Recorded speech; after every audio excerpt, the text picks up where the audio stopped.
তোমার ভয় লাগে না? না, আমার ভয় নাই, আমার মৃত্যুর কোনো ভয় নেই। ঘরেও যদি মরতে হয় বাইরেও মরি। টিভি বা পুলিশের আর্মিদের কাছে বলবো যে গুলি কর, আমাকে গুলি কর। বাবা, আজকে যে তুমি এই আন্দোলনে এসেছো, কেন এসেছো? কেন? আমি আন্দোলনের বিচার পেতে আসছি। কার বিচার চেতে?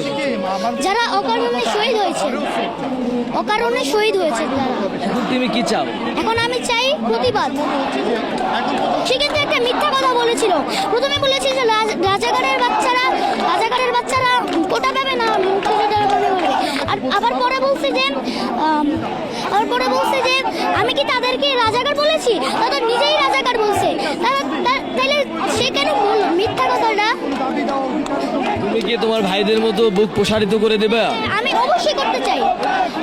আমি অবশ্যই করব। চাইলে আমি জীবনও দিতে রাজি আছি।